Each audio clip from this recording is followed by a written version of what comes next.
It is 27 degrees right here in the nation's capital. Humidity 21%. And you can see as far as 16 kilometers anywhere you're going. Good morning and welcome to Sunrise Daily. I'm Kayla Megwa. It's a lovely Friday morning. And we have a packed show for you today. Quite a lot to talk about, and a lot of perspectives to give on a lot of issues. So we're looking forward to that, but we'll kick off the show as we usually do.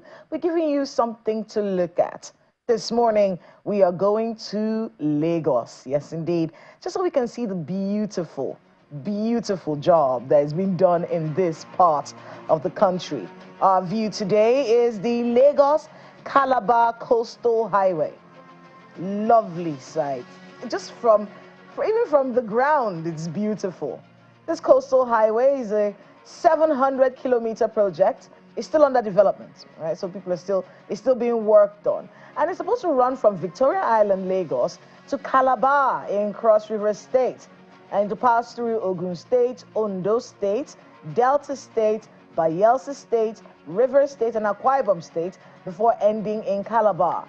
And it's supposed to connect the western and southeastern regions of Nigeria, basically for trade. Right? It's supposed to improve trade relations in those regions. Of course, that construction has been has been talked about for so long, and it's supposed to be completed in 8 years.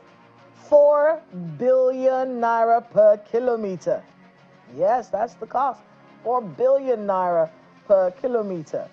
You know, that's our highway. Of course, there are controversies around this place, but we're not going to dwell on that today. Just to give you the lovely look of the sand and the Atlantic Ocean, and getting you to see just how beautiful and calming this place is, and to enjoy this site. The Lagos-Calabar Coastal Highway, one of those, very ambitious projects of the Tinubu administration, and one that we hope will give the desired results when it's completed. Still under construction, but look at that ocean. Just a beautiful, beautiful sight. The sand and the Atlantic. Lovely to see.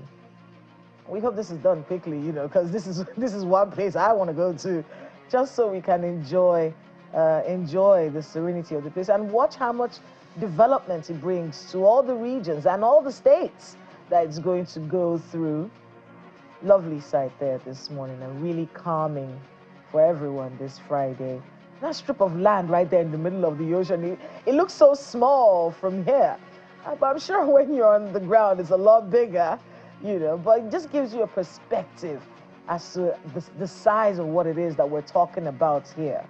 A lovely, lovely sight this Friday morning, and thank you to everyone in Lagos who sent us a copy of this particular visual that has graced our screens this morning. So good morning to all of you, and good morning, Lagos. Now, back to the studio. I did say we have quite a lot of things to talk about, and we're hoping that we can get everyone to chip in and weigh in on what's going on. But we have one happening today, something very important, and I think one that we should all listen out for. Now, yesterday we saw some headline that talked about how education, something about how secondary schools that were going to be collapsed, and it was going to be a 12-year thing. Well, we have an update. What we heard is that was reported wrongly. And according to what we're being told this morning, the Minister of Education is going to be launching the reviewed guidelines for operation of SBMs of the Federal University Colleges. And at this particular briefing, he'll be clearing the air on what it is that we all saw in the newspapers yesterday. So everything with a pinch of salt. Let's listen out for what the minister is going to say today. And of course, the breakdown of what he meant by those statements. Was he taken out of context? He says he was. But we'll get to understand how secondary schools are going to be run going forward. Right? Just so that clarification will be given, we're told, at the launch of this reviewed guideline for operations for SBMs of Federal Unity Colleges. So we're looking forward to that one. That's one of the major stories happening here today. Now we'll go on a short break. And when we come back, we have quite a lot to talk about. So please stay with us.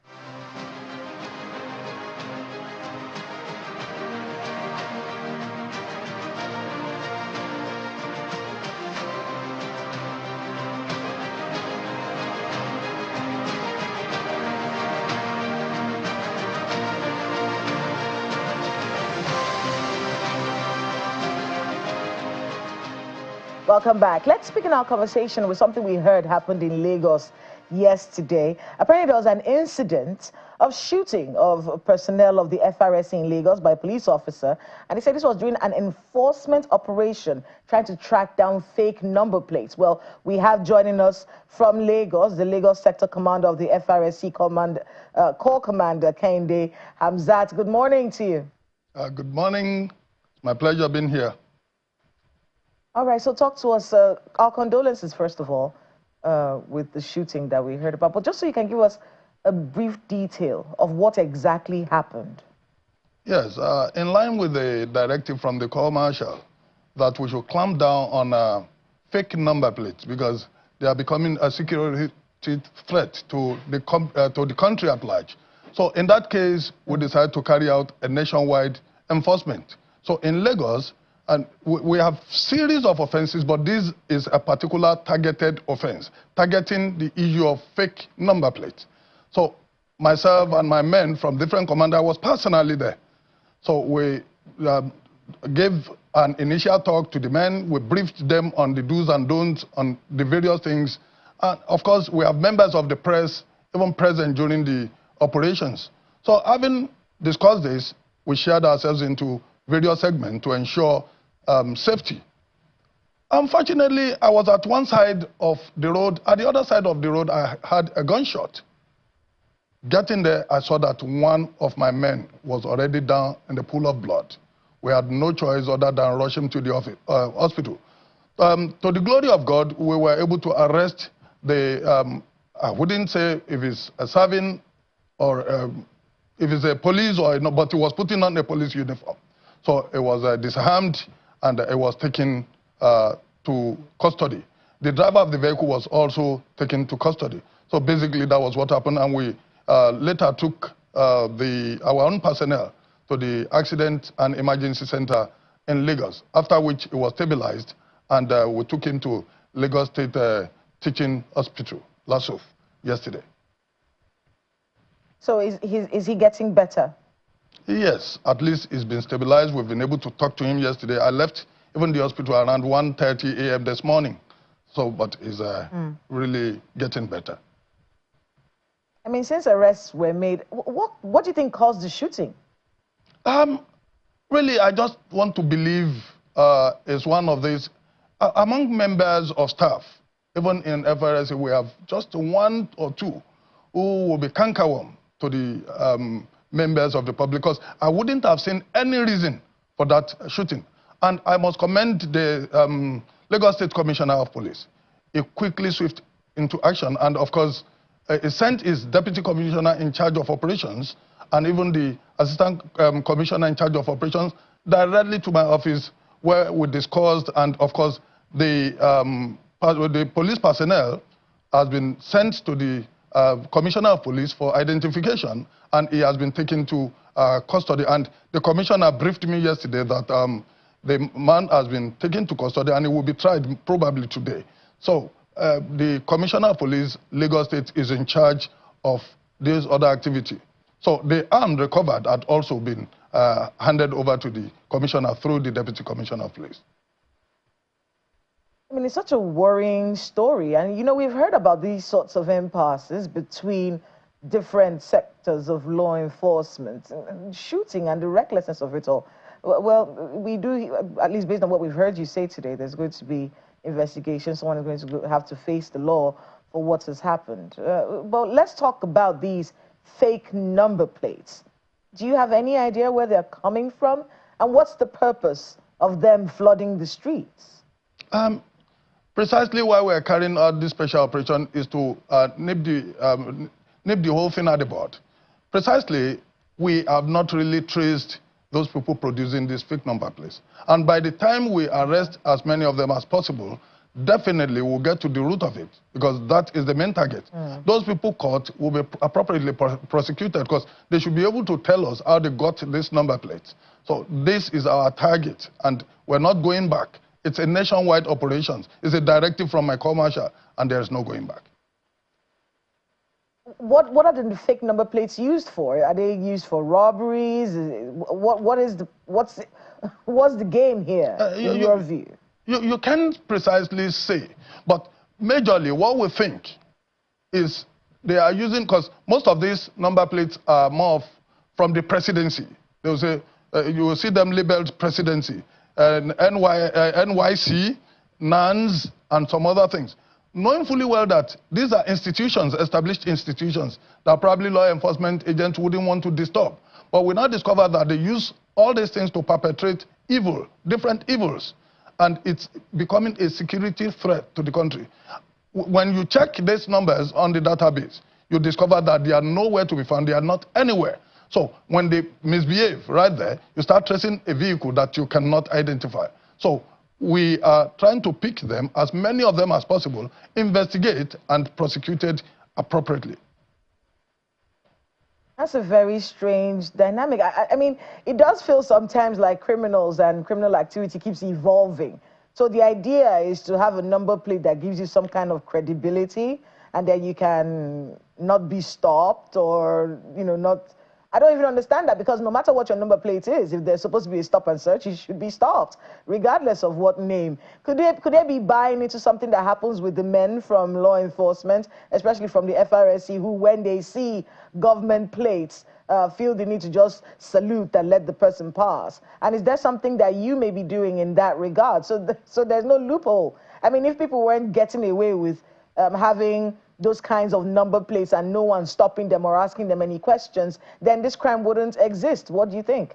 It's just unfortunate that people think it's business as usual. This particular operations is not the conventional people who go on patrol that you can just harass. Like yesterday operations, I was personally there. So at your level, at your height, I don't see what you will tell me. I don't see what you use to lure me into letting you go. Like, I stopped a very senior government functionary yesterday, a government official. And she identified herself. I said, Madam, I appreciate you, I respect your person. But the bottom line is, can I see the allocation paper for this vehicle? It was getting to a stage of embarrassment. She was like, why are you doing this? You should at least respect my office. I said, Madam, I can use my own official vehicle to take you to your office. But there must be identity, there must be reliability, there must be link of this number plate to this vehicle. And of course, it took the head of that establishment, I don't want to be specific now, to come to the office, bring the required papers before we were able to release that vehicle. We're not targeting individual. It's not about the executive in that vehicle. It doesn't matter your height. A number plate is to identify a vehicle, such that if anything happens, you'll be able to link it up. A situation where you cannot do that, then there's a problem. So there are a lot of senior officers that will be on the road to check all this menace now, and it will be a continuous exercise. So perpetrators of this evil should desist from doing so. Another thing that is common is some retired even government officials who are allocated with such number plates, they don't give back this number to the ministry. They continue to use it in the name of being respected, in the name of a top government officials. So it's like people at the top ends of affairs are many a times culpable. So they may not even, some may not even know. The drivers or the head of driver of every establishment should be able to ensure that a number allocated to a vehicle is not transferred to another vehicle. And when a chief executive is off the system, or probably the vehicle is sold on auction, they should remove all this paraphernalia of offices, so that people who are supposed to be respected should be respected, so that the right number should be allotted or allocated to the right vehicle, not shifting the head of tie on the neck of Kehinde. It doesn't work that way. So these are some of the things we are looking into. There are a lot of them out there, and we are not going back. I mean, it's a very important example that you put out there, the fact that you stopped someone who considered herself high profile and whatnot. But how are you cascading that behavior down to your men? Yes. You see, charity, they say, begins at home. And you lead by example. A situation where they see me operate that way, even when I'm not there, they will definitely relate in such a manner. And there are patrol rank bracket officers. For the purpose of this enforcement, we form always a squad, which must be led by a senior officer. And by the time we do it continually, it becomes a norm in the system, so that everybody will be carried along to ensuring that this is what should be done. And every road user, every vehicle owner will understand that it is not business as usual. The new sheriff in the town, my co-marshal, Malam Shehu Mohammed, MNI, FTA, etc., has said no going back. And we are government agencies, we are paramilitary agencies that are dogmatic to instructions. So since he said no going back, we all say no going back. It's an order that must be followed. Thank you. I want to be able to talk about, the interface between the FRSC and the commuters, just so people can understand what the rules are. Because in the minds of many people, oh, you shouldn't stop me. Do you have a warrant to stop me? You cannot just stop my car. And then we've seen some embarrassing situations in Lagos and in other parts of the country where you see an FRSC person climb on top of a car, trying to stop a car that has refused to stop. Just so we can have a breakdown from you, and you can take your time to do this. What are the rules of engagement between the FRSC and commuters on the roads? You see, when we say do not die, it is not because you are so special. If we say don't kill yourselves, it is not because you are so special. But you must not die because there are some responsibilities that you must not leave behind. You are a breadwinner, and of course, you need, some people are looking up to you. Now you, out of your sheer carelessness, take your own life. Those people who are supposed to be great become a menace to members of the public. That's why we're saying do not die. To the road safety officials, don't forget, we were established with the sole purpose of eliminating road traffic crashes, if not completely, at least to minimize, to give it to the barest minimum, and clear the road of obstruction, prompt rescue services, and all the while. These are the things we do. And we engage members of the public, drivers, commuters. We engage them on the proper use of road. So our relationship with them is simply that they should do what they are supposed to do so that the community can be a better place to stay. And part of what we are doing is part of what, why we are here, to educate and enlighten them on the proper use of road, on the fact that they should understand that we are not enemies, we are their friends, and we relate very well. We don't have anything against individuals. After all, we don't have personal fracas between ourselves. It's a matter of the job, and if I am being paid from your tax to ensure safety of lives and property, I think you should appreciate me rather than bullying me. Now, we engage them at different levels. Before now, we go to the motor parks and talk to drivers, and we discover that it was not completely working because not everybody are there at the park. So the last year, 2024 Ember Month, was done at, in form of town hall meeting, where we have captains of industries, everybody represented, so that we can drive it home. Don't forget, we go to churches and mosques in form of domesticated PEs. We do even pre-patrol brief, early morning cry at various motor parks. We talk to commuters. It might interest you, so that everybody would participate in this act of safety. FRSC launched a mobile app recently, which is all-encompassing, where commuters, after downloading that application and logging on, should be able to even caution drivers. On that application, there are a series of menus that can be used. So I will be glad if every member of the public have this application. What are we talking about?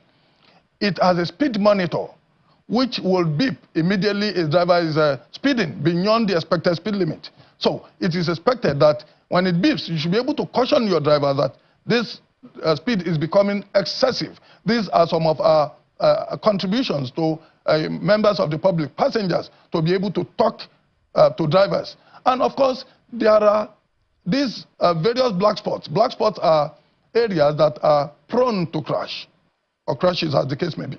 So we have geocoded the entire country with all the bad spots, that the moment you are approaching any, you will be prompted that you are approaching a black spot. So you, as a driver, as a commuter, you will be able to prompt or caution yourselves that there is danger ahead. Drive with caution. So on that same application, we have our road traffic safety transport safety standardization scheme, where you can have information about your vehicle. We have driver's license hand.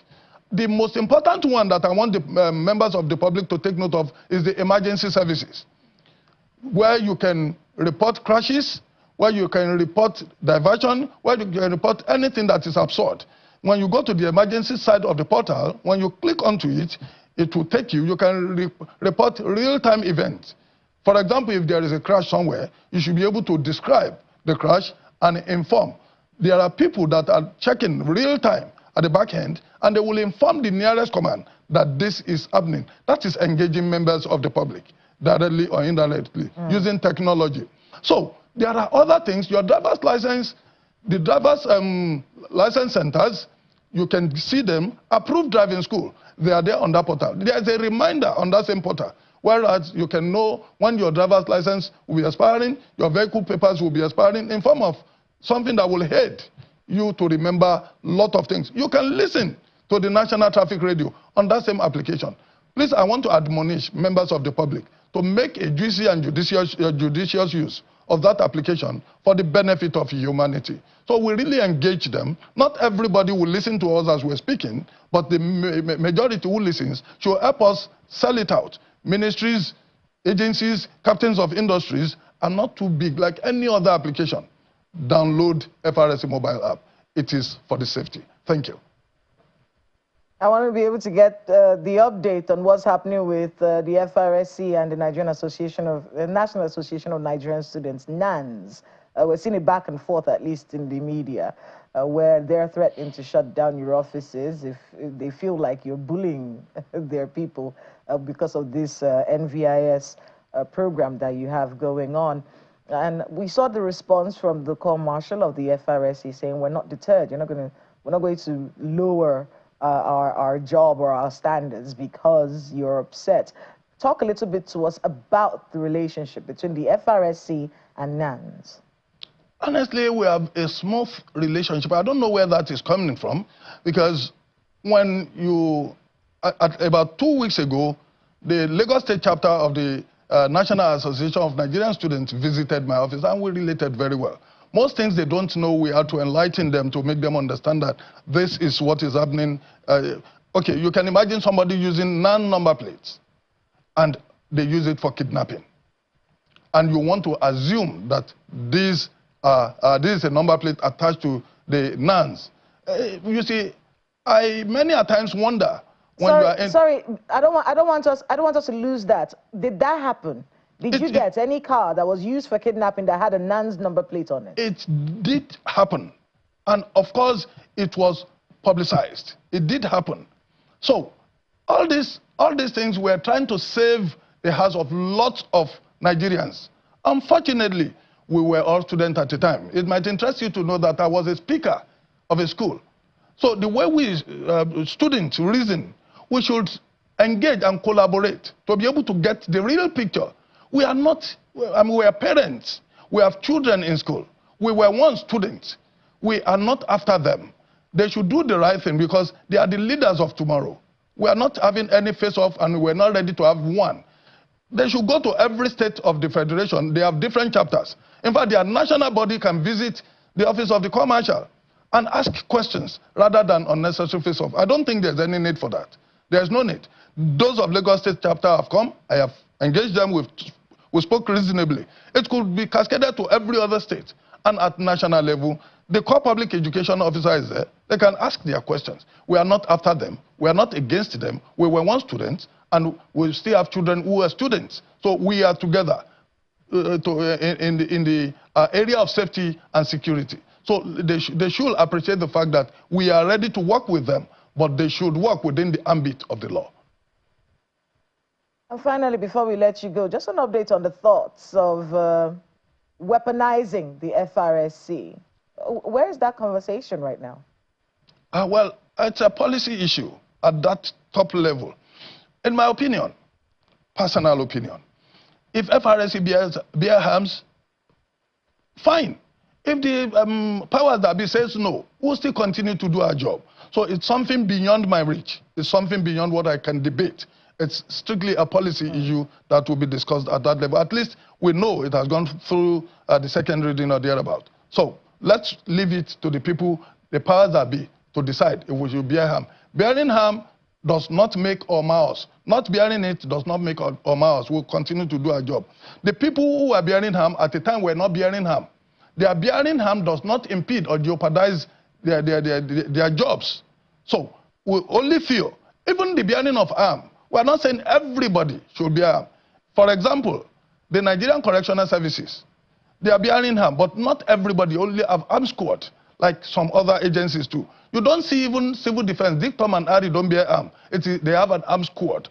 All these other agencies, they have armed squad. So it's to protect our facilities and to protect us from unnecessary engagement. Security is key. There is no enforcement spelled without the word force. So the kingdom of heaven, they say sovereign violent and violent ticketed by force. It is not for the purpose of harassing or engaging members of the public. It is to protect our facilities, like the commander had said earlier. So as to where it is left to members at the top over there. Thank you.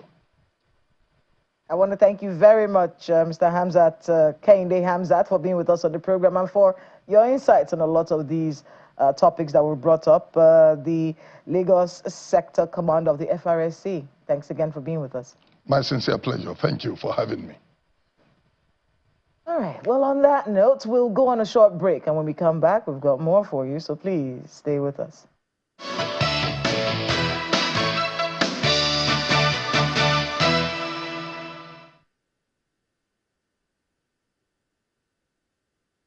All right, well, we will stick up another conversation right now, and we're trying to talk about security. I think we had a story yesterday about security, especially in parts of the Northwest, where the value chain of insecurity has been a conversation we've been having, well, I think maybe a month or so, because if we're trying to look out of the box to see how we can stop this particular trend from continuing, then we have to be able to nip it in the bud. And that bud apparently is where the money is. So if we have a value chain that thrives on insecurity, where people are making a killing, making a massive amounts of money just from instability and the kidnapping and banditry situation, what out-of-the-box thinking is going into stopping that? If you have an actual value chain from crime and criminality thriving, then what do you do to stop that? And we'll be having the conversation right now with an expert on security joining us via Zoom right now. I think we have Mr. Kabiru Adamu joining us on the program. Good morning, Mr. Kabiru Adamu. Good morning, Kela. How are you doing? I'm very well, thank you. I mean, we've been talking about security for a very long time, and you know, during the week, I think at some point I stay saying, look, it feels like we keep saying the same things over and over and over again. But we do have to move forward on some level. Let me get your thoughts on the value chain of insecurity and how that can be stopped. Yeah, it's all about accountability, Kela. In the minimum, we have 29 ministries, departments, and agencies that have responsibility for security. Now, these 29 are divided into three layers: the strategic layer, the tactical layer, and then the operational layer. Now, for each of these layers, there is a level of responsibility, but sadly, over time, we're not holding them as accountable as we should be holding them. And part of the reason for this is the legacy of military rule that we've seen over time. I know the viewer would probably say, well, we've had over 20 years of democratic rule in this Fourth Republic. But frankly, not much has been done to change that mindset of non-accountability within the security system. I must commend the immediate past president and the current president, President Bola Ahmed Tinubu, for attempting to introduce performance measurement within the security system. But it hasn't really taken effect. A lot needs to be done. And the role of the National Assembly too would need to be emphasized so that our security agencies, all those 29, would have to be accountable to us. They need to come back to us after every period, 1 month, 2 months, 3 months, to tell us in clear terms, with monitoring and evaluation, tools to say this is what they've been able to achieve with the amount of money that we've been giving them. Right now, that is not happening, sadly, Kela. And I think this is the major problem, the fact that they are not accountable to us as a people. The second element is the environment that we found ourselves in. There are about 3 issues that are driving insecurity in Nigeria at the moment. The socioeconomic conditions, everybody feels it. A bag of rice now is going for more than 100,000 naira in most parts of Nigeria. And then, of course, the other components, power, name them. Just this morning, I heard that MPA has increased its tariff for, so virtually everything, that socioeconomic circumstances that is having a pinch is predisposing a lot of people to criminality, sadly. The second point is the environmental issues, climate change, and our inability as a country to mitigate the consequences of this climate change. And then the last one is the political circumstances or development. And this internal as well as external. If I speak internal, it's the grievances, our inability as a country to have inclusivity. Anyone who has read Why Nation Collapsed would remember that he spoke about institutions, the ability of institutions to provide inclusion. We've not done that very well within the Nigerian system. The second part is the external part. I can speak about that developments in Sahel. What we're doing right now with Trump. He just, as it were, showed how vulnerable our health system is just by, impacting on USAID, and all of a sudden we're, reacting in a manner. So all of these are part of the reason. Of course, I would not conclude that question by not talking about our role as Nigerians. How much are we supporting the security paradigm? Do we understand our role? Do we see and talk security? Do we support? Do we prevent certain things from happening? Unfortunately, not as much as we should do as citizens. So these are some of the reasons why we've not seen much improvement in this security, despite the huge sums that are being devoted to security. Just yesterday, we saw a retired general being abducted in Katsina, in Sokoto State. People were praying in the mosque. They were attacked. I think about 20 or thereabout of them were abducted. There's no part of the country that is not impacted, unfortunately, at the moment. And when we saw that story about the NYSC DG that was kidnapped yesterday, such a worrying situation because of how high-ranking he is in the military and how this could just happen. But, it's almost getting to a point, Kabir, where it feels like it's becoming normal, and we cannot accept this bizarreness to become our norm, And I want to be able to get your thoughts on something I saw, because Beacon Security, which is the agency that you head, you do monthly reports. At least I'm privy to some of your reports from time to time. And one of the things that I heard you say recently is that our security agencies are ill-equipped, those were your words, ill-equipped to handle modern security threats. Could you expand on that? And when you say modern security threats, is there a new dynamic to insecurity that we're probably not looking at? A lot, Kela. Cybersecurity is one of them. And as a country, we need to study in a very dispassionate manner the dynamic around cybersecurity. There are lots of theories going around at the moment. Interpol recently worked with Nigeria, and about 30 youths thereabout were arrested with mind-boggling circumstances around the operation and the revelation of that operation. So how much of our security architecture is involved in understanding modern-day cyberspace? Not just the open web, even the dark web, as it were, where a lot of illicit activities is ongoing.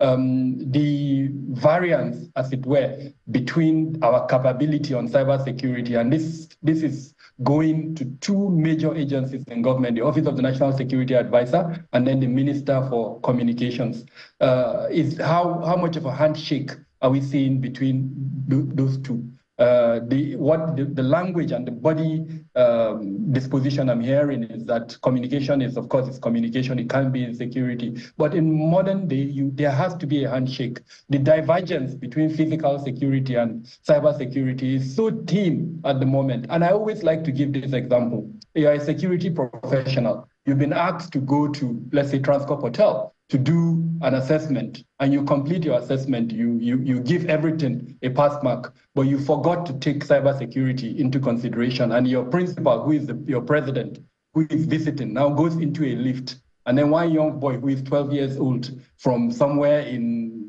Delta State decides to hack into that lift and hijack the lift while your president is inside. You would have failed woefully in your job. So this is this convergence between cyber and physical security that as a country, we are yet to take hold of and bring the two sides together. The response I will get from most public security managers is that, well, a new unit has been created in the Office of the National Security Advisor that is responsible for cybercrime. But that is just one component. Cybercrime is just a very small component of what the cyberspace represents in modern day national security. So that is one. Another example I'll give you is the recent adoption of improvised explosive devices that are being used by terrorists. I know the military has laughed it off, but it's not something we should laugh off. It is a new methodology. They are deploying drones to deploy IEDs. And our capacity as a country to manage that is limited, which now brings us to the question, how well are we prepared to mitigate this new risk? Yes, you can laugh it off, but then it is a risk, and it is a risk that is worrisome and that we should take control of. At the moment, we're seeing it in the Northeast. We're hoping that we quickly adopt mitigation measures, and these mitigation measures, it shouldn't just be responsive.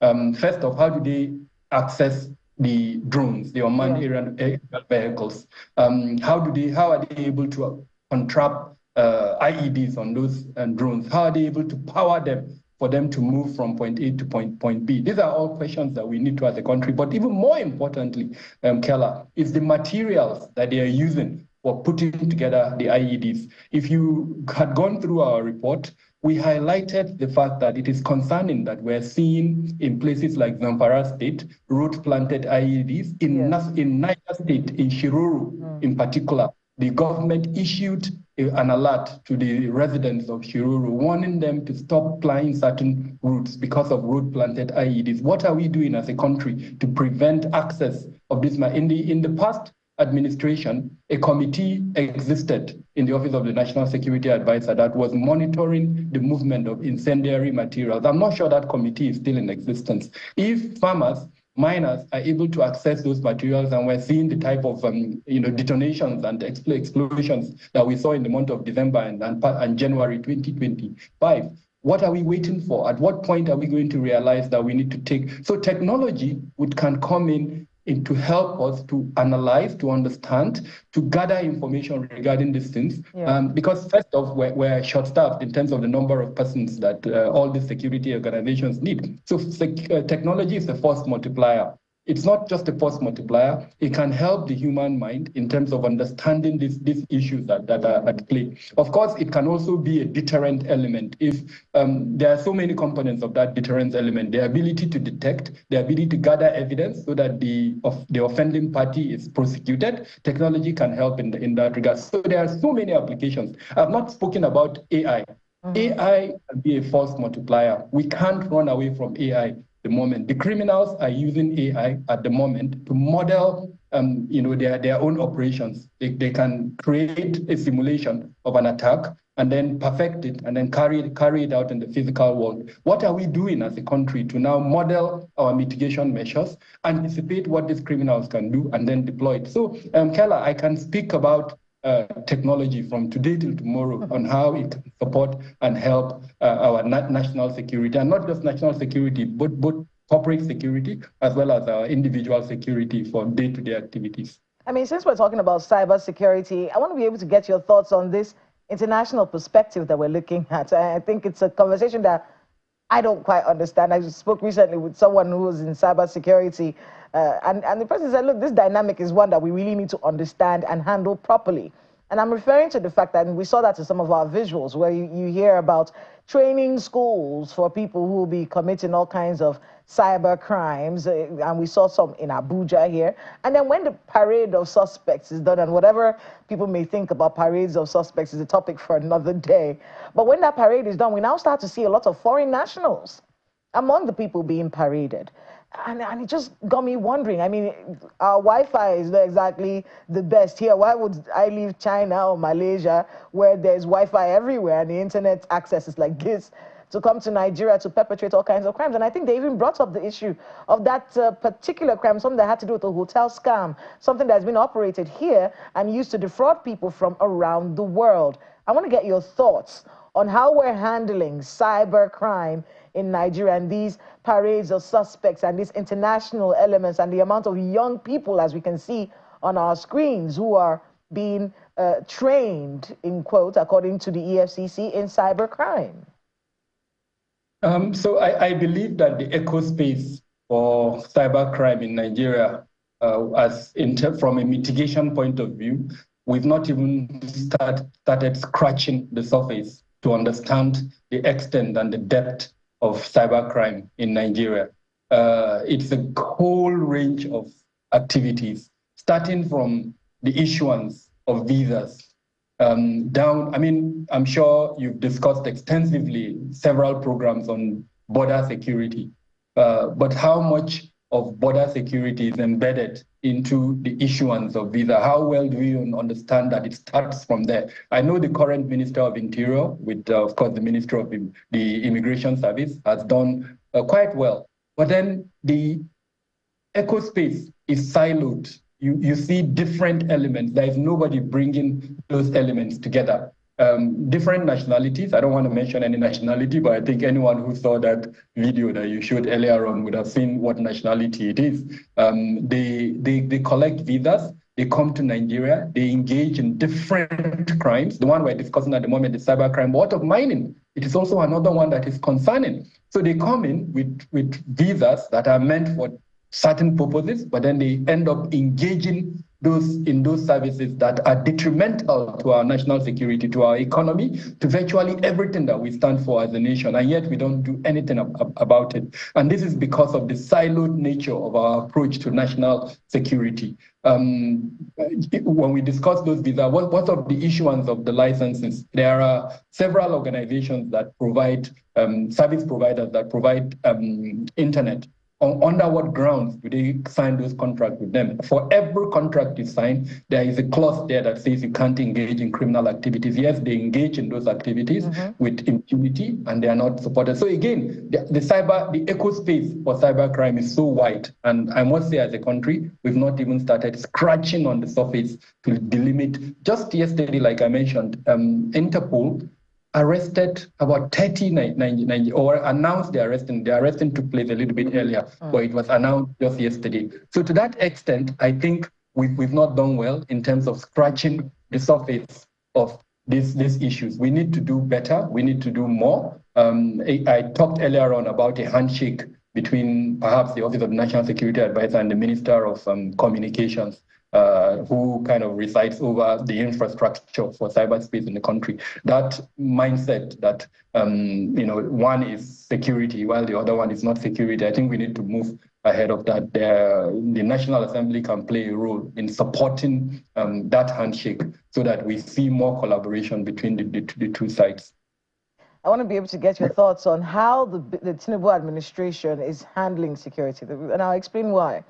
There was a CDS event, the Chief of Defense Staff had some event, and it was about the different theaters of war that we have in the country, an opportunity for them to express themselves, and all the people who are a part of that, these theaters of war, able to say these are the challenges that we're facing and this is how we're doing. Well, the Minister of Defense, Mohammed Badru, he represented President Tinubu at this event and actually gave kudos to the military, saying you're doing a great job. In many ways, Kabiru, it does feel like our military, our security agencies, they do what they can. But as me and you have discussed before, there's the non-kinetic bit of this conversation that in many ways is being ignored. And I think you alluded to that in the beginning of our conversation today. As long as we keep our boots on the ground, they will be doing what they can. But as long as poverty is endemic and these other non-kinetic issues are not being handled, we're going to take one step forward and two steps backwards. In your view, How is the Tinubu administration addressing insecurity in this country? He says it's up on his agenda. The president says this.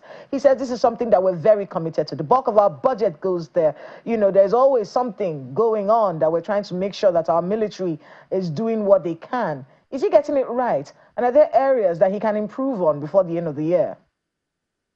I mean, yes, I must say that with all sense of responsibility, that I believe that the president has security at the top of his agenda. And the reason why I'm saying that is if you had picked the Renewed Hope agenda, security featured prominently. And of course, since it's a mandate, that agenda led to the mandate that we've given to him. He has consistently showed that security is at the top of his agenda. Anyone who doubts that should look at the 2025 budget. In fact, first the 2024 budget and then the 2025 budget, where security occupies the single highest provision, as it were, for any sector, more than health, more than education, more than any other sector, infrastructure. But the challenge is this, Keller.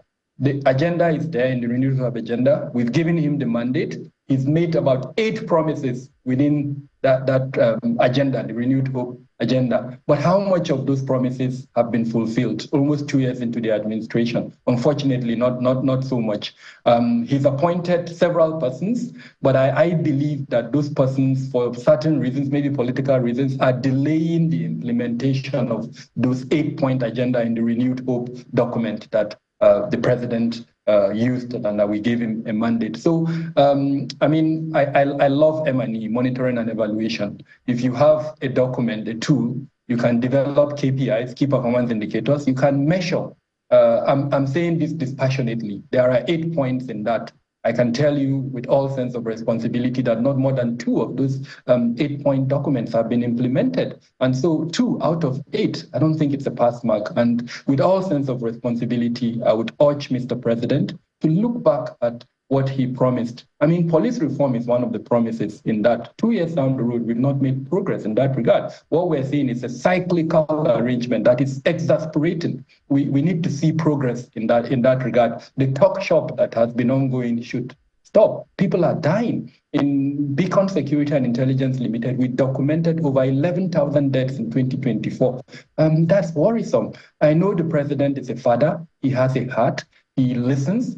And that message needs to be sent across to him. When his managers go to tell him that only 200 people died in Nigeria, that's the blatant false documentation. 11,000 people died. The president needs to know that. So which takes me to the next point. I believe that in addition to what the president has, he needs somebody within the villa that would serve as an accountability tool to be advising him in terms of coordination in particular. Earlier when I spoke about the 3 levels of security, the strategic, the tactical, and the operation. The entire levels are jumbled up now. Those that should be responsible for strategic are involved in tactical and are involved in operation. So who is doing the coordination? I believe the president should have somebody around him in the villa who should be advising him on these 3 levels. Perhaps help him with the dashboard that he sees these 3 things: strategic with the 8-point agenda, with key indicators telling him the levels of performance, then tactical, also where he sees progress, and then of course operational, where he sees progress. Beyond that, I also feel that the president needs to appoint someone who should be responsible for policing the security agencies. So an ombudsman, as an example, a lot of what the challenges we have, why we are yet to achieve the so-called all of government and all of the citizens' approach to security is because of the alleged human rights abuses by police, by security departments. So the president perhaps should, as provided for in our laws, appoint an ombudsman within the security sector that looks at the security, looks at defense, look at intelligence, and advise him appropriately on achievement within the human right space in terms of abuses with regards to that. And then lastly, I think the president also needs to speak a little bit more to Nigerians on security from time to time. It's not just about devoting money, but it's also about accountability, telling Nigerians this is the progress, acknowledging. I mean, the president traveled at the time when certain persons died.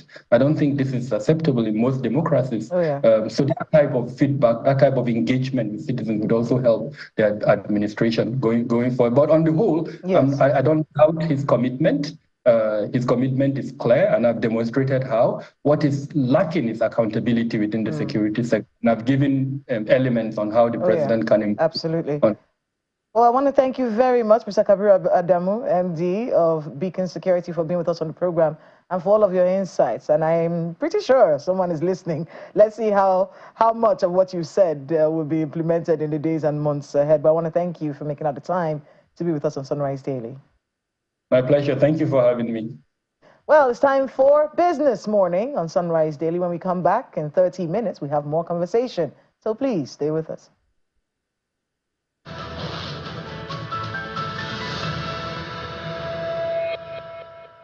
Good morning, everyone. Yes, it's time to do business, and it will be just 30 minutes, about 30 minutes on this side of the show before Kayla comes back on air. We start from the global space as usual. Oil prices rose marginally in early trade on Friday, but we're on track for a third straight week of decline, hurt by U.S. President Donald Trump's renewed trade war on China and threats of tariff hikes on other countries. Look at the numbers for this morning. It's 15 cents increase on Brent. That's 0.15%. It's at $74.44 a barrel. WTI of the United States has dropped to $71.70. But then that's after it gained 0.9%. And we do know, of course, that President Donald Trump is on top of the market move. It will be the first time in 5 months that there have been 3 straight weeks of decline. So even though this year started on a high for oil prices, we've seen since that pronouncement and the inauguration of President Donald Trump, the price has been dropping. Over the weekend, we know that he announced that 10% tariff on Chinese and then put on hold the one for Canada and Mexico, and then a lot of unsettling going on there. What will happen in less than 30 days to oil prices and with the trade war?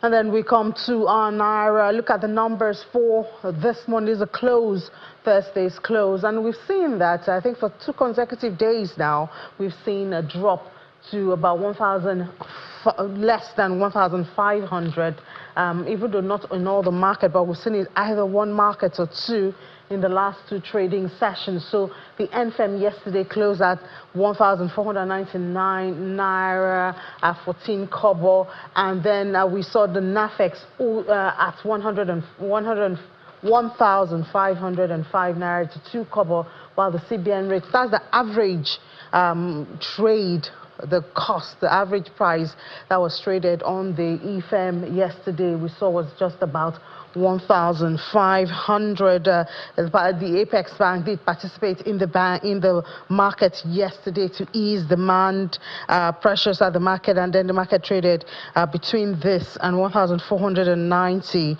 at the EFMs.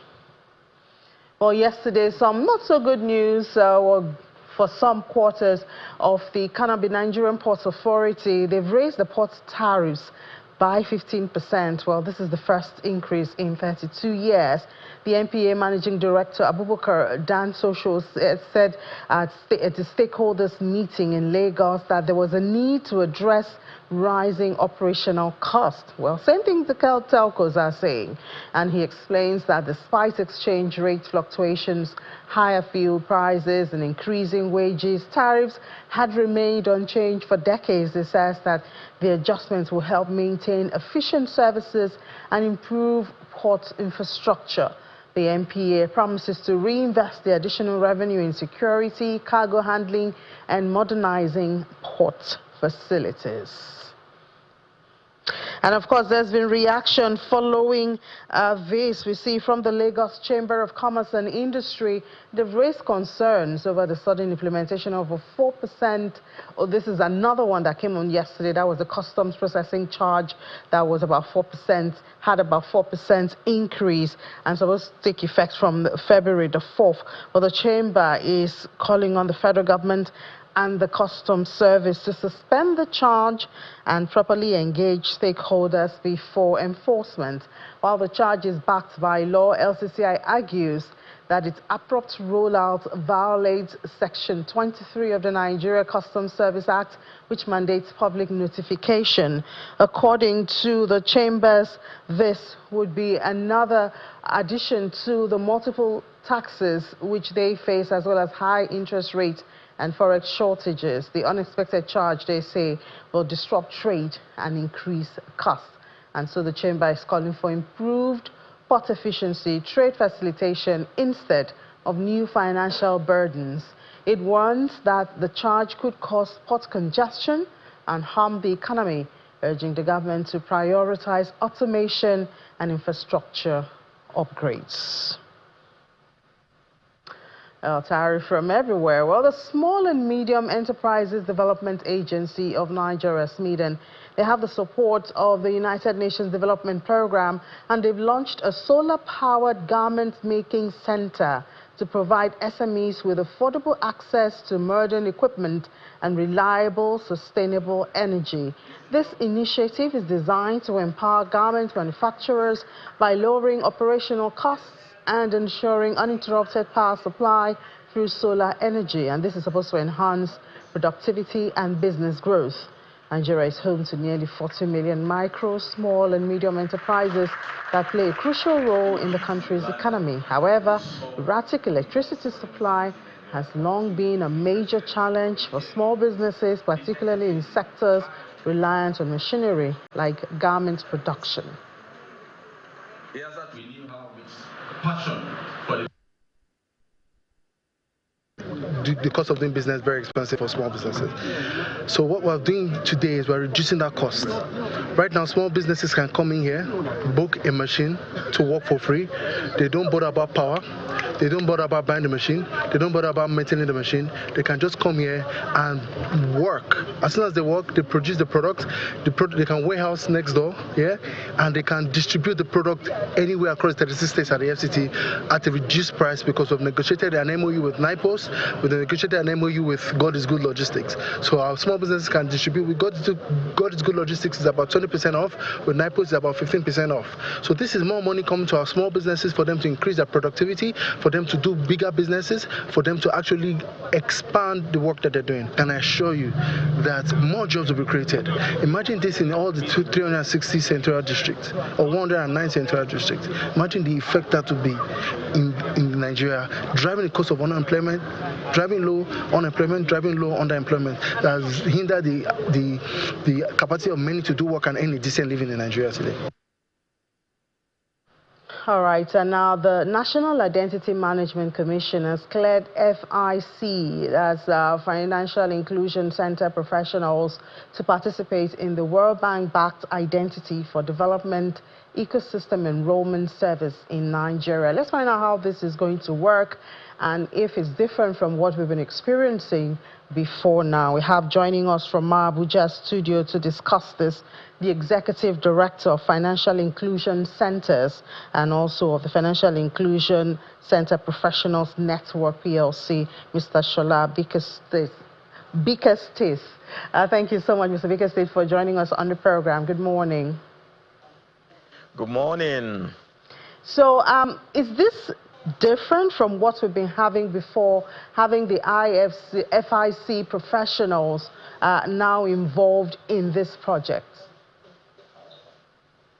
Oh, yes. The expectation is that there will be better efficiency in capturing the biometric identity of all Nigerians in the next few months, given the framework that the ID4D project has been put in place, supported by the World Bank.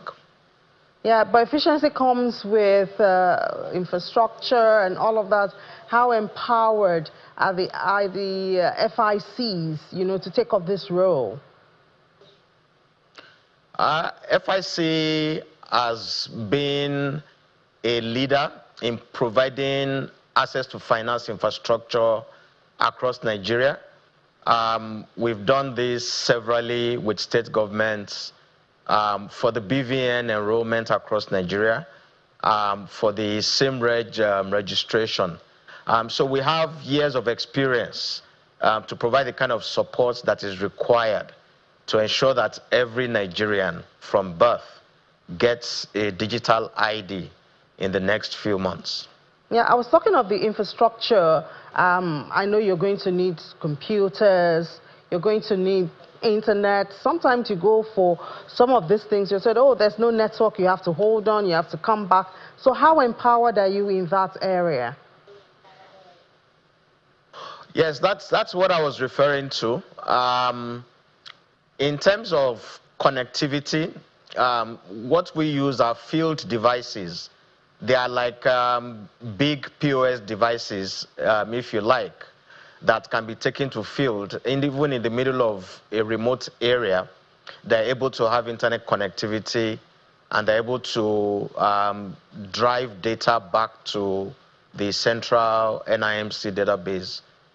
So that device, which is very handy, is what is going to be deployed to every nook and cranny of Nigeria. It's not a new development. It's just an improvement on what we have actually been doing over the past 4 years.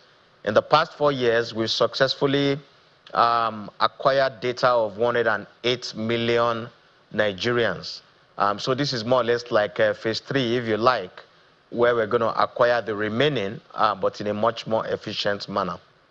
Well, I'm happy you mentioned that number, Mr. Bickersmith, because there's been a lot of argument for financial inclusion. I wanted to say, how impactful has your network been in these years of existence?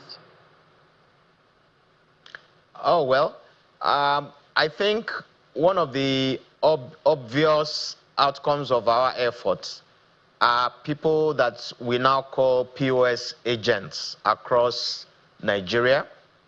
10 years ago, actually 12 years ago in 2012, when we approached the Central Bank of Nigeria, that the existing ATM networks was not going to serve, especially the rural areas.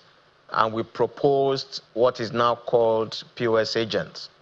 It eventually was adopted, and the agency banking guideline was developed by the Central Bank of Nigeria. So today, there are 2.1 million POS devices that are being used for access to cash in Nigeria. And there are like about 1 million, we don't have the actual figure yet, POS agents all over the country that are more or less making Nigeria's economy liquid. So that is one of the obvious outcomes of our efforts to build financial inclusion infrastructure for Nigeria. You know, a wider conversation on the role of POS in Nigeria gives a bittersweet perspective. For instance, our ATMs mostly now are empty, but the POS operators always have cash. And there's the argument or allegation of collaboration between POS agents and the banks to dry up the ATM so that consumers will always go to the POS operators. Well, it's exactly what it is. It's conspiracy theory.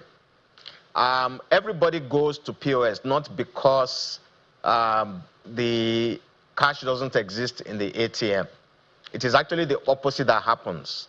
What happened is a natural direction towards what is working. People find it easier to walk into a marketplace and look for a POS around because the distribution of ATMs is not as much. So what happened is a situation where banks put a lot of cash in their ATMs and nobody is going there anymore. So what do you do where the ATMs are not being as used as they used to be? Having said that, a lot of those that we call POS agents today are working with fintechs who are not banks. They don't have banking halls where their agents can walk in and request for cash. So it left a bit of a gap that you might say some individuals are taking advantage of in order to help those POS agents of fintech organizations to gain access to cash. But it's not like there's some sort of collaboration. It's just an opportunity that is being taken care of. But CBN has taken care of that. They've given official warning to the banks to make sure that cash is available in their POS machines. And of course, the agents that need it get the cash that they need to make it available to members of the public. You know, I do beg to disagree that there's money in ATM and people don't go there. I'm a consumer in Nigeria, and especially when you go to the POS operators and they charge you so much, you know, to get a small sum of money. It does seem like we're even buying naira in our own country. And yes, the CBN has given orders and warnings, but I don't know what's happening in between. But the ATMs are still empty, and yet the POS operators are still full of cash and ready to serve at a cost that sometimes doesn't seem reasonable. So I'd like for you to speak to that. Why does it seem like we are buying naira in our country? Why does it cost so much, you know, for us to get cash from POS operators? Well, that's one way of looking at the situation. If we go back, let's say 10 years ago, when there were no POS agents all over the place, I remember in those days, you would enter into your vehicle and you would drive around town looking for ATMs that work. And in some rural areas, you actually have to travel like an hour to get to the nearest ATM machine. What you are forgetting to add to the equation is that cost and time of travel. If it's going to cost you 1,000 naira to, to transport yourself to an ATM machine, and then you have to shut down your business or whatever you're doing to go and get that cash. And hey, here is this person next to you. You're not going to pay any extra cost of transportation, but you can walk there and get that cash. So rather than looking at the charge that that POS operator is making or is charging as the cost of accessing cash, you have to look at the complete picture, which is that it is actually costing you less to get that cash, because by the time you add transport and time, you will have spent much more. So look at it as a service and less of you're buying cash. And that's one simple way. That doesn't mean that POS operators should not be properly regulated. That is what we advocate, that POS operators need to be better regulated than they presently are. What would a proper regulation look like from your perspective?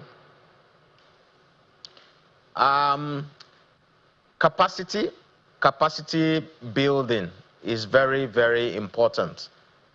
We have a situation as at today where more or less POS business has been turned to Okada riding. Everybody and anybody can come in.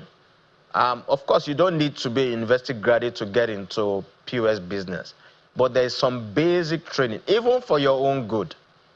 When issues of fraud come up, it is usually because you have an untrained POS operator who has not been taught how to protect themselves, how to verify customers, how to manage cash, and how to keep records and all those kind of things that are required for sustaining the system and for, of course, enabling quality of service to the members of the public. So basic training, minimum basic training for all POS operators is a starting point. I guess that's what the CAC was bringing up the other time, and it did settle down well. I wonder how that matter, even if it has ended, but it seems to have died down, at least for now. No, the CAC angle is a different dimension. And once again, it's for everybody to understand the rationale behind it. As of today, a lot of crime has moved towards POS locations for obvious reasons. They are all over the place. There are 2.1 million devices all over the place. So crime has moved towards that direction in itself. Now, for us to be able to deal with the outcome of that migration towards that, when an individual approaches another individual and says, I want to do a cash withdrawal, and it happens to be a criminal situation, now when that matter is reported, it becomes a personal matter. So that individual is going to be arrested for being part of a crime. But if you are a registered business as a POS operator, then at least the criminal angle, you are better protected. And that's why POS operators are advised, don't do this in your personal name. Do it as a registered business, so that when problem comes, you are at least exonerated or better protected from being treated individually as a criminal. It hasn't stopped, and of course, those who have taken time to register their businesses for their POS operators, they will soon start seeing the value, apart from the immediate benefit of not being, treated as criminals when situations arise between them and members of the public. I know there was a task force that was created from within the operators, and then we did see them go around to maybe raid and at least try to check some operators. I wonder if that task force is still active and if they've been able to record any gains so far. Oh, well, the task force effort is appreciated by the Association of Mobile Money Operators, but the central bank has put in place something even better, which is a database of all POS agents across Nigeria. There is an organization called Shared Agent Network Facility, which is SANEF, who are mandated to more or less issue out a registration ID for all POS agents across Nigeria. And by getting an ID, which is like a plate number, very soon you'll be able to even visually verify who is an authorized POS agent or otherwise. So the physical task force effort is good, but digital enforcement is going to come into place very soon, led by the central bank and SANEF. Yeah, we do hope that, members of the public would be alerted on, what to look out for, who are those they should deal with and not. But with all of this data and regularization going on, can we expect more from, the financial inclusion agent? I'll prefer to call you that, when it comes to helping to curb fraud and illegal activities, ransom from kidnapping and all of that? Can we expect more? Oh, sure. I've just given a background that once we start issuing a digital identity to all verifiable POS operators, and of course, once we also get to the space where all POS operators receive basic training, and by the way, the basic training is available for free by SANEF. Those who want to go a little higher can also get training from the Chartered Institute of Bankers on agency banking as at today, because the industry is not a flat one, so there are different layers of operators that will be put in place. But once those basic things are in place, basic training, basic certification, basic identification, then it will be possible to serve members of the public a lot better. What we need to keep in mind is that financial inclusion is not a straight line. Financial inclusion is like your WAEC results. There's English, maths, biology, and all of that. So when we talk about financial inclusion, we talk about payments, which everybody can see. And 65% of Nigerians as of today have a basic bank account, which has grown rapidly because of the POS agents that are all over the place. So that's a main plus. But however, only 3% of businesses in Nigeria have access to credit, which is fundamental to economic development. So we're now moving into a phase where we're going to be having a new category of POS agents. We call them financial inclusion experts, but there are parties that you can approach, and if you're a small business, you can go to request if you can access a loan, if you can access to lease equipment, and get liquidity for your business. And there will be as plenty as POS operators as we have them all over the place in Nigeria in the coming months. And that will help us to deepen financial inclusion. We're also talking about pension, we're talking about mortgage, and we're talking about e-commerce as well.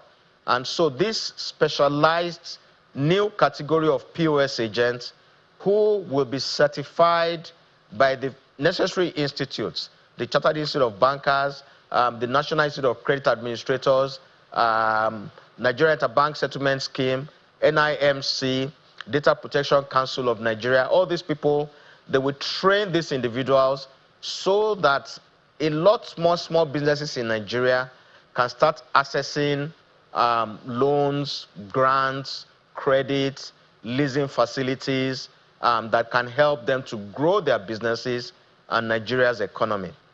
All right. We look forward to those days when they'll be more trained, more professional, and offer more services and charge us less for giving us cash. I can't forget that. Mr. Shola Vikesith is the Executive Director of Financial Inclusion Centers, and that's the FIC Professionals Network PLC. Thank you so much for your time and perspective this morning. Thank you for having me.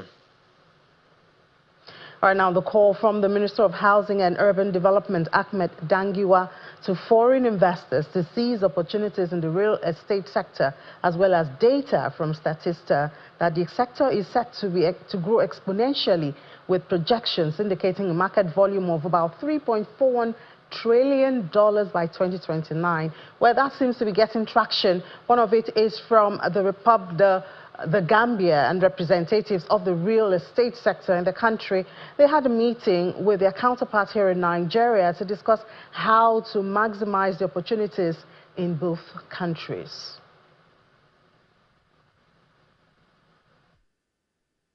The opportunities are vast. It's a lot because once you are in the system, you are part of the system. We have a tourism destination country, and also looking at the fact that the investment yield is very high. We're looking at up to 15% of investment returns annually for just buying a property with a minimum cost of, let's say, we have properties at $50,000, $65,000, $80,000. So if you're getting, let's say, 10% to 15% of it, I think that's a good investment yield. Government is offering also tax incentives and offering a lot of benefits for investors coming from other parts of the world, looking at the key investment sectors, which are agriculture, energy, tourism, hospitality, and stuff like that. Now, let's see how the market fared at the close of trade yesterday. We see that it continued that bullish trend from the day before, and the all-share index sustained the 105,000 level, was up 0.10%, and equities cap is still at 65 trillion naira. Activity chart was mostly red, however. Just deals made it out at 15,450. For the sectors, everything was in the positive. Banking, insurance, consumer goods, industrial goods, oil and gas. But Aradel has been missing in action for a couple of trading sessions now.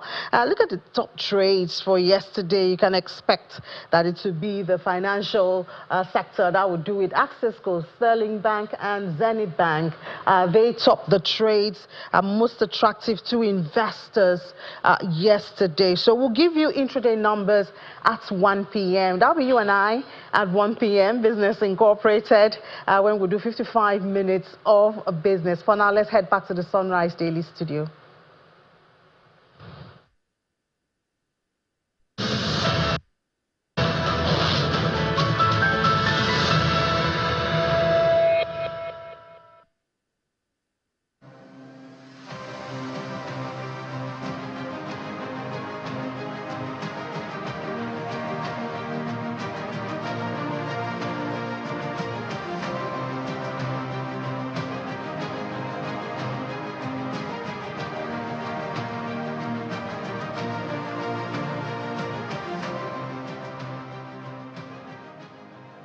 Welcome back to Sunrise Daily right here from our Abuja studios. And now we're shifting gears to politics. One of the major conversations all week has been the need for a viable opposition. And if opposition in Nigeria is given the air to breathe, are they able to perform their duties as opposition? And of course, there are talks out there about President Bola Tinubu and the All Progressives Congress shrinking the space, taking out the air, so to speak, where they cannot breathe and express themselves and provide the opposition that our country needs. But there's also the dynamic of internal wranglings in these political parties and their ability to sort out those problems affecting the trust that the Nigerian people have on them to deliver credible opposition. Talking to us today is Mr. Kenneth Okonkwo from the Labour Party. Well, thank you very much. You're still a member of the Labour Party. Yes, I am a member of Labour Party, but that's not the Labour Party under Julius Abure. No, okay. So which Labour Party are you under? I am a member of Labour Party under the Progressives of Labour Party. Okay. Who's the national chairman of the Labour Party? Progressives of Labour Party. Well, for me, the national chairman is the caretaker chairman, who is Nadi Usman. So, because that's the one that all the stakeholders of Labour Party appointed to be their chairman. Democracy is government by the members of the political party, not one person using the instrumentality of the court or using instrumentality of brigandage to proclaim himself as chairman. That's unacceptable. That's undemocratic. But you see, that's the dynamic that we keep seeing with political parties. Yeah. We're seeing that even with the People's Democratic Party, where a court order and then party constitutions seem to be at variance. Some people are more loyal to, it's a party, we're supposed to do these things by ourselves. But then there are other people who feel, look, this wasn't addressed, I'm going to go get a court order that gives me what I need, which I think is the right thing. So that person comes with a court order, and then there are people who are still loyal to what the party constitution says, which I think is what is going on as well in the Labour Party. What's the way out? If we're unable to get the two people, the tables to come together, how can we now trust that you can handle a country as complex as Nigeria? Well, let me actually continue by saying good morning, Nigerians, and thank you for joining us.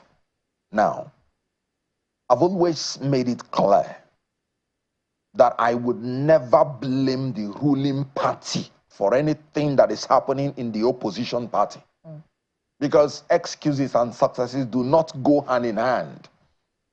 I listened to His Excellency Atiku Abubakar saying that the ruling party gives 50 million naira to the opposition party. I was not ashamed of the ruling party. I was ashamed of the opposition party. You're actually indicting the opposition that they are very corrupt. If there is no willing receiver, there will be no available giver. It is a legitimate political weapon for any association, party, or country to use whatever means to destabilize the opposition or opponent. I mean, it's just like Nigeria spying on Niger Republic. And you're telling me, for instance, that if there are people from Niger Republic who are accepting the money of Nigeria to sell their own country, then you are coming to blame Nigeria for doing what they should do. Opposition has not lived up to the expectation of the Nigerian people. And they should own up, take responsibility of that failure, and go back amongst themselves and do the right thing.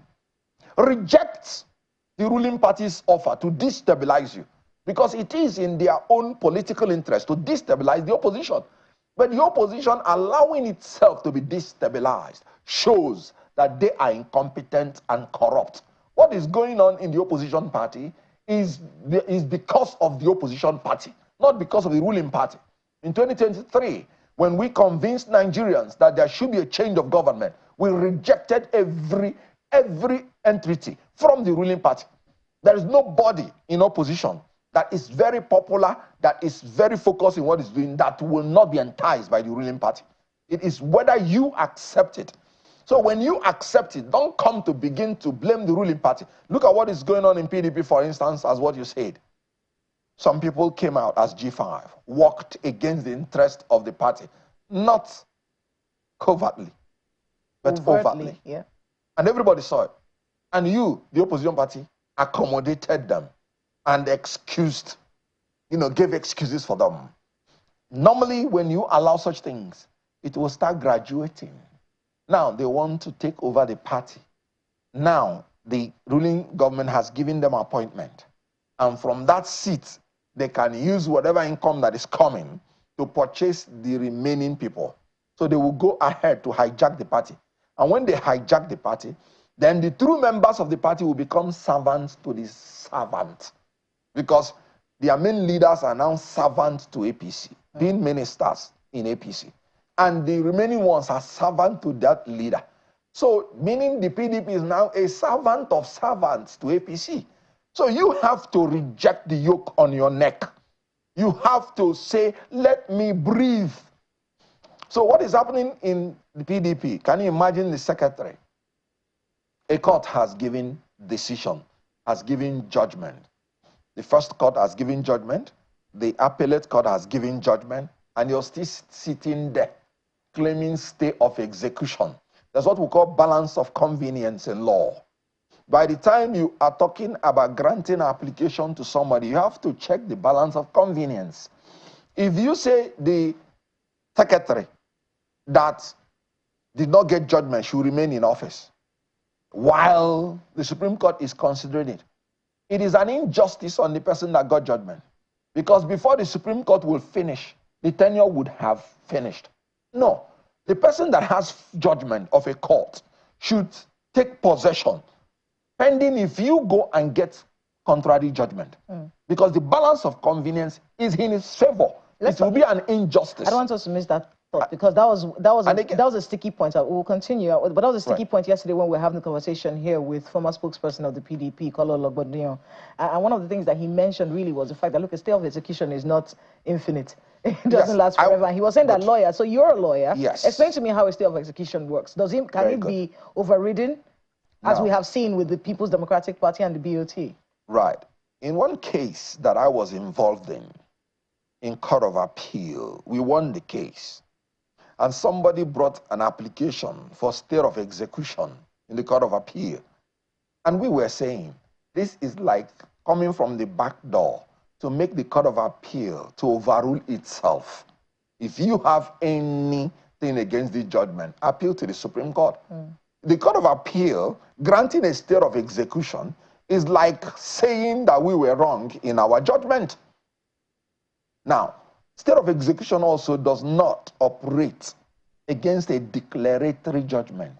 Declaratory judgment is simply saying you are the owner of this building. This title belongs to you. So what are you saying? It's declaratory. Now again, you have the right to appeal to the Supreme Court.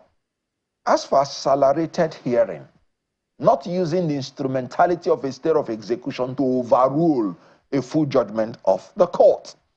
And again, I learned that even the stay that they had was pending the hearing on the next day, on the next adjourned day. And that day had gone. So the BOT of PDP, and let me admit that they are actually moving towards the right direction. Because if you don't insist on the right thing, then the wicked and ignorant people will take over your party and mess it up for you. So the BOT, the organs of the party, they are actually even coming late. They ought to have done this as early as the next day after presidential election. Because once you do not treat an ailment, it can become terminal and cancerous. So what happened is that, as far as I'm concerned, the secretary of PDP is as proclaimed by the court of law, because that's full judgment of the court. So anybody saying that's an application, and an interim application. And in my own opinion, the Court of Appeal should not even have the jurisdiction to grant stay of execution, because you are actually overruling your own judgment. In your party, yes, Julius Abure has court judgments. Why don't you all rally behind him? Good. Because court judgment is not a court that brings democracy to the people. It is the people that decide who governs them. And you can see that the so-called judgment is reading with inconsistencies and contradictions. The courts say they don't have jurisdiction, that the issue is not justiciable. And then you're saying that we should begin to take your judgment in a Bisenis case, that you're applying it in Nenadi Usman's case. And we are saying, no, sir. If you don't have jurisdiction, the case is dead like dodo. That is the principle of law. Jurisdiction is the power of a court to determine a matter. So if a court does not have power to determine a matter by its own admission, then why are you giving an order from the back door? Please, So, what is deadline dodo? I want to add it to my lexicon. You have to, Deadline dodo. no, you have to be a Yoruba sister to understand that. I just spoke Yoruba, you know, and I lived, you I know. want to apply this in my lexicon. It's dead You know, like dodo. like dodo. Okay. Yeah. You know, with the Lagosians, you know, we know what we're talking about. on to one story really from the Labour Party that's really got a lot of people upset. In fact, the governorship aspirant, the aspirant for the Labour Party, Mr. John Wosu, for the upcoming November 8th election in Anambra State, he was talking about the killing of Justice Azoka. His body was found rotting, you know. And so it's been a very shocking situation because he's a lawmaker, and the idea that something like that can happen to someone of that stature.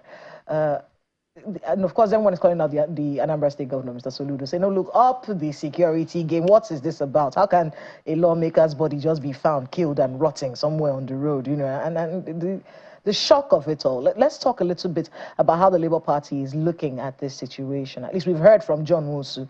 How does the party see it? It's very pathetic. It's unconscionable. And that explains the general malaise that we have in this country.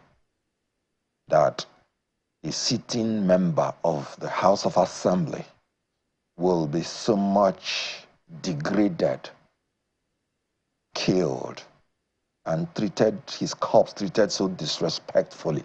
You can imagine the fate of the ordinary man. Now, this is the failure of the system. And I'm telling you, in as much as I agree that the state government has a share of the blame, the federal government is to be squarely blamed. You know, you cannot. Yes, I've said it so many times. The federal government does not have what it takes to protect every inch of the land of Nigeria and every person in this country, because our security is undermanned and under-equipped. So we don't have what it takes. Why don't you liberalize the security system? The state governments deserve to have state police.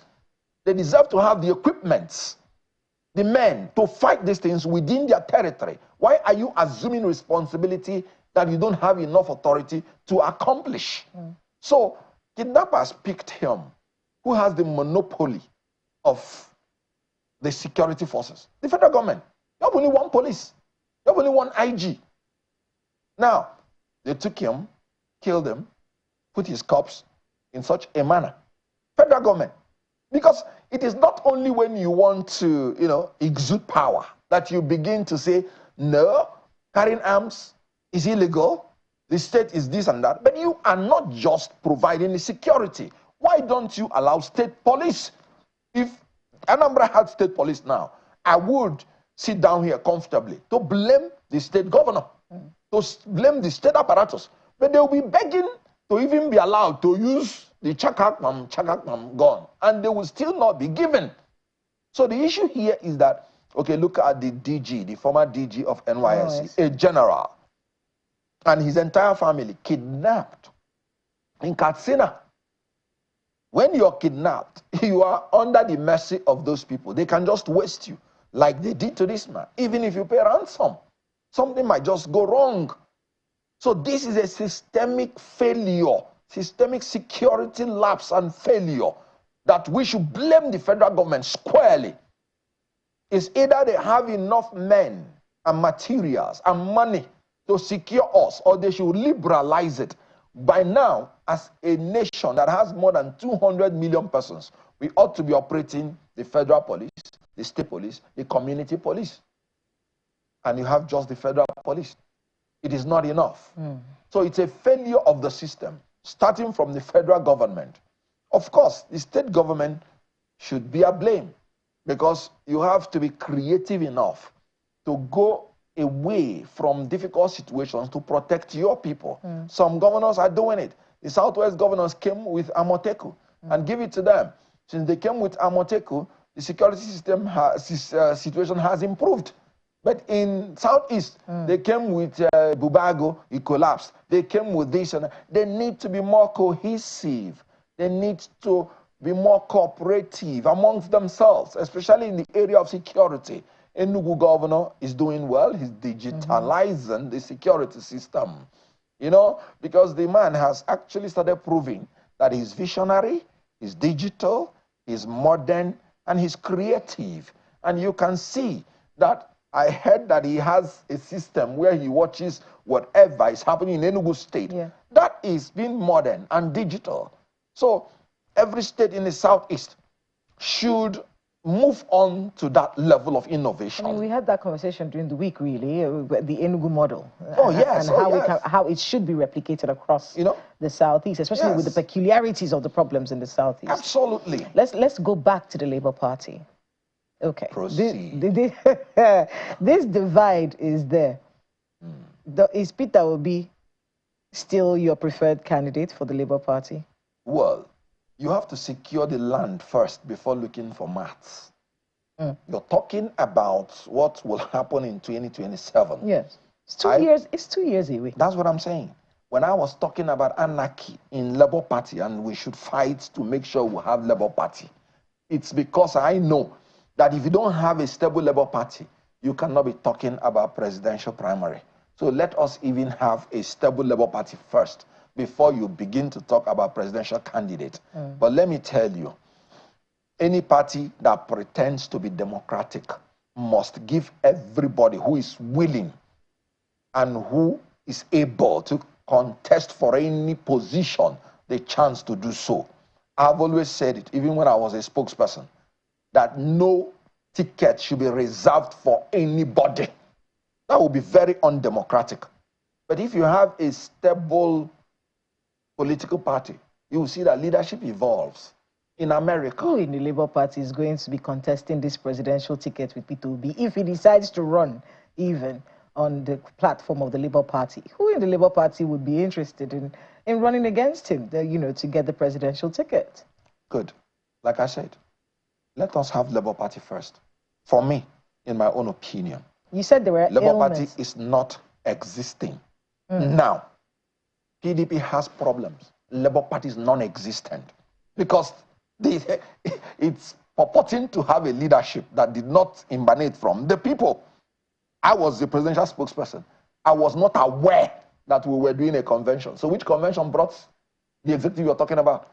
If I that speak was not aware of a convention held, then you can imagine the ordinary Labour Party members.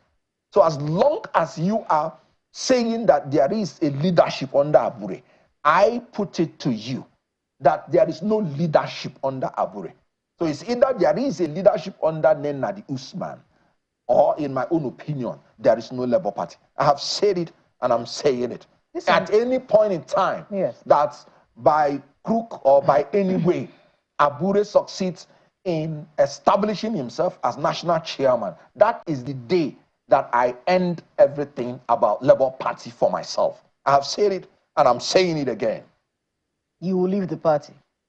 I've already left. That's the issue. Once it is Abure, I said I am not a member of Labour Party under Julius Abure. So I've already left. Will this impasse? Yes. I'm trying to think of any way it can be solved. My brain is not brilliant. The only way it can be solved is for the courts to do the right thing.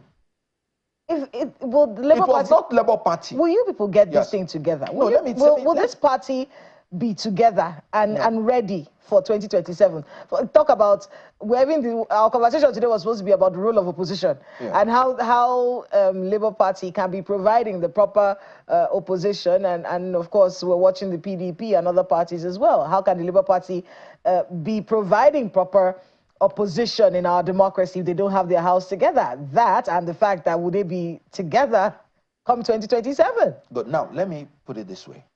It was not even Labour Party that said Abure is not the national chairman of Labour Party. It was INEC.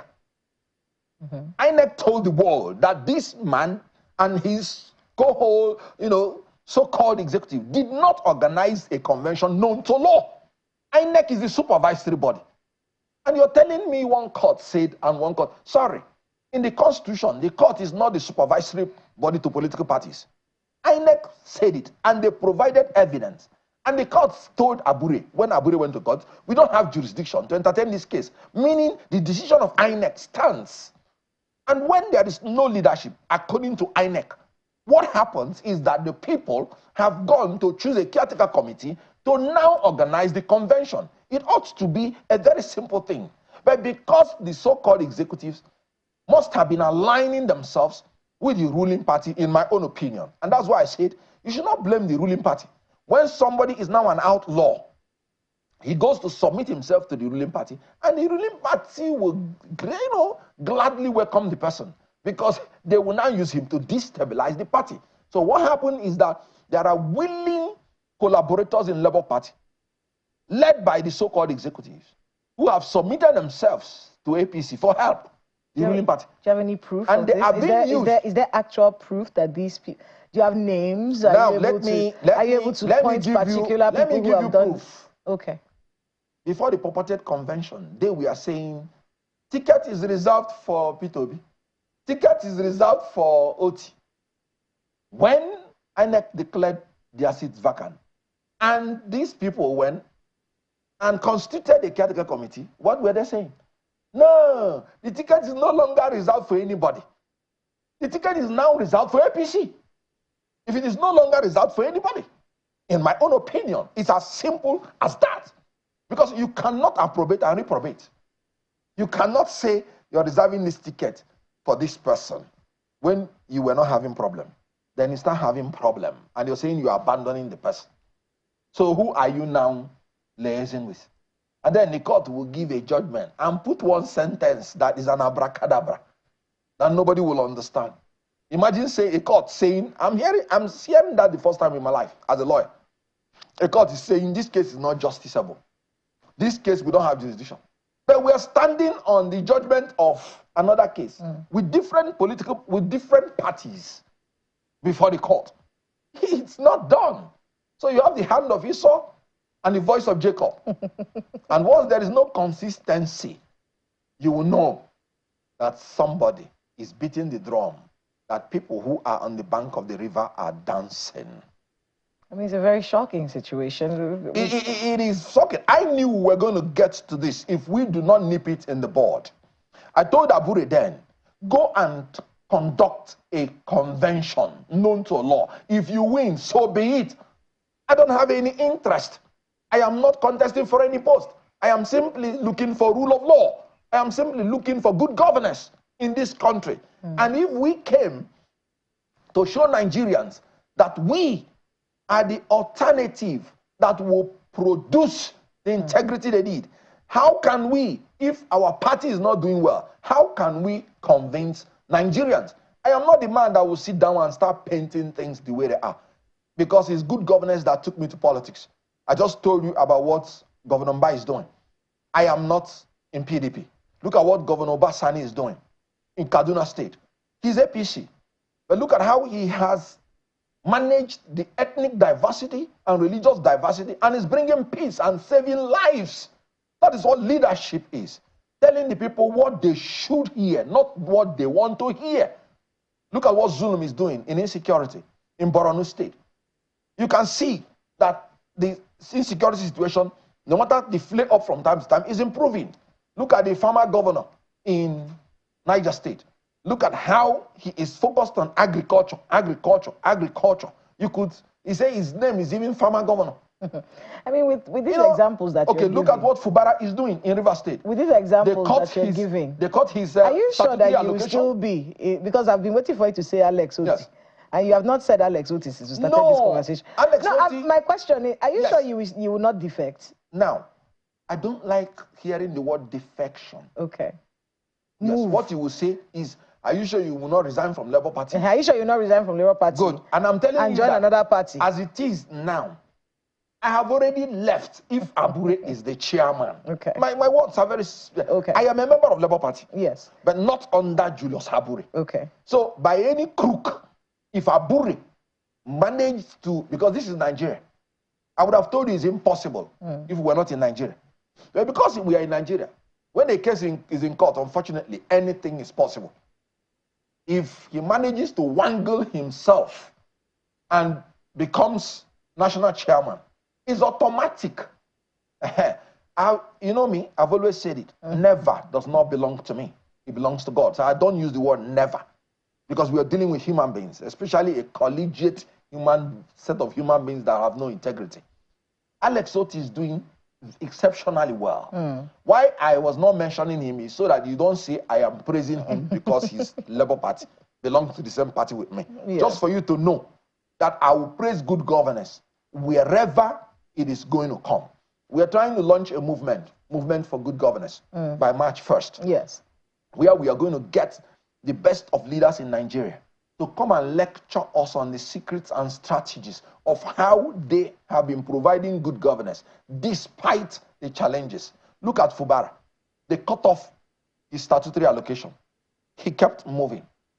No sector was denied. They cut off local government allocation. He kept moving. Prudent management of resources. I mean, our time is far spent, and unfortunately, I do have to wrap you up there. It's never enough time to speak with you. We need an hour. We need at least an hour with you. Mr. Kenneth Okonkwo, former campaign spokesperson of the Labour Party and a lawyer. Thank you so much for being with us on the program, and good luck. It's my pleasure. We'll be watching you politically. Oh, well, this ambition that you haven't come out to say. You know, under the situation... Whether you have political ambition, we are watching. What ambition would you want to start having in a nation where you know that we could be better? We have leadership problem. Let me take a few messages here. Professor Nakana, he says, by empowering local communities with the necessary tools and resources to collaborate with security forces, we can enhance the effectiveness of counterterrorism efforts, improve cybersecurity, curb illegal mining and our natural resources, and the ongoing crude oil theft. Regional agitation that grew with growing nepotistic values and acculturation impugned by subsequent Nigerian presidents. Okay. Festus Akimbaewa says it's not surprising that our opposition parties disappeared after the 2023 elections and will not be active until the 2027 elections. Sadly, that is the way they operate. We will only have vibrant opposition parties when they are established around ordinary Nigerians and not around personalities and individuals. I think those are the two that we can take. But I think Jesus for the Street sent us a message as well. Thank you so much, Jesus for the Street. I see your message. Thank you very much. And of course, those are some of the topics that we have for you today. I want to thank everyone for being a part of our conversation today. And I can see that message there from Jesus for the Streets. Thank you very much. We do have to go right now. Thank you all so much for being with us all week. Have a great weekend ahead. I'm Kayla Magwell. I'll see you next time.